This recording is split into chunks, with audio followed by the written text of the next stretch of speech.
mercredi prochain. La suite de notre série sur les plus beaux sites au bord de l'eau. Aujourd'hui, le lac du Bourget en Savoie, un plan d'eau quasi unique en France, où se côtoient passionnés de sport nautique et amateurs de croisière friands de beaux paysages. Olivier Martin, Jean-Claude Martin.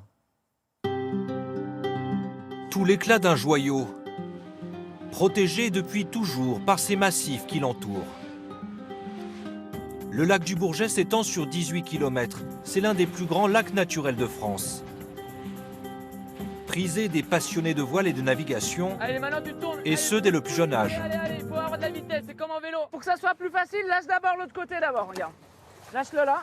Voilà. Initiation sur un catamaran pour ces marins en herbe. Maintenant tu reprends. C'est la découverte, donc il faut un peu tout leur expliquer, mais ils ont 5 jours pour apprendre à faire de la voile, donc ils vont être des champions après. Alexis Litos dirige le club de voile depuis 4 ans et chaque jour savoure les points de vue qu'offre le lac. Déjà le cadre, regardez, on a la montagne, on a la dent du chat juste là, on a le Revard, un des plus grands sites de ski de fond juste au-dessus. Voilà, il est juste splendide ce lac. Au fil de l'eau, on quitte à présent le lac du Bourget. Une échappée tout en douceur, en empruntant ce cours d'eau étroit et pittoresque. Changement de décor. Nous voici sur le canal de Savières. Un trait d'union entre les eaux calmes du lac et le fleuve Rhône ici, plus impétueux. Yann Lefebvre l'emprunte chaque jour. La compagnie Bateau Canal vous souhaite la bienvenue donc à bord du Savoyard 2, qui va vous permettre de découvrir donc notre région, la Chautagne. Et depuis 37 ans, le même plaisir de naviguer à bord de son navire de croisière. On s'en lasse pas, pourtant je le fais plusieurs fois par jour, par tous les temps. Mais c'est vrai que c'est une réelle passion de naviguer sur ce canal, le lac et le Rhône. Un lac, un canal, un fleuve, plus une écluse quand même. Ça fait quand même 4 choses qui sont réunies, qui permettent d'avoir un plan d'eau qui est assez unique en France. Là.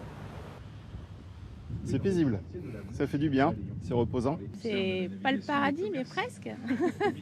Non, c'est vraiment apaisant et on est très très bien. En plus, on a le soleil, donc c'est parfait. L'une des perles du canal, c'est la petite commune de Chana, qu'on surnomme aussi la petite Venise savoyarde, une halte qu'affectionnent de nombreux plaisanciers. J'adore passer du temps ici, il fait beau, il y a de l'eau. Moi, tant qu'il y a de l'eau, ça me fait super plaisir d'être là. On n'a pas trop de monde en plus. Alors le canal, c'est un peu la sérénité. C'est un moment paisible, calme. Voilà, c'est une petite parenthèse agréable. On a la chance de pouvoir dire que c'est une petite Venise et de pouvoir aller à Venise sans aller très loin. Pour prolonger les vacances les pieds dans l'eau, la commune a même doté son camping municipal de maisons sur pilotis. Donc on peut arriver avec son bateau depuis le canal de Savières et l'amarrer directement ici sur les pontons. Des maisons construites avec des matériaux écologiques, accessibles par bateau électrique uniquement. Tout est fait pour respecter déjà le patrimoine visuel. On a une biodiversité qui est assez riche dans ce petit bassin et tout est vraiment fait pour la préserver au maximum. Entre 80 et 130 € la nuit selon la taille des hébergements. Tout s'affiche complet jusqu'au mois d'octobre. Ce père et sa fille vivent à Paris mais sont originaires de la région. Un retour aux sources pour les vacances. Pour moi, le plus bel endroit de France, c'est le lac du Bourget.